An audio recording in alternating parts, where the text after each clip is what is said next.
আসসালামু আলাইকুম। আমি এখন আছি চট্টগ্রামের একটা বড় বইয়ের দোকান বাতিঘর। এখানে প্রচুর বই আছে, মানে 1 কোটির উপরে। আপনারা যে সমস্ত বই অন্য কোথাও না পাবেন, এখানে এসে এই বইগুলি পড়তে পারবেন।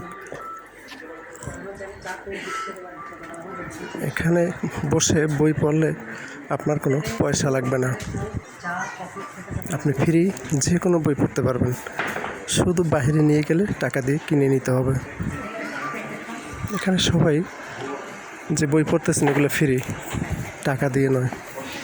এখানে বিভিন্ন প্রকার বই আছে।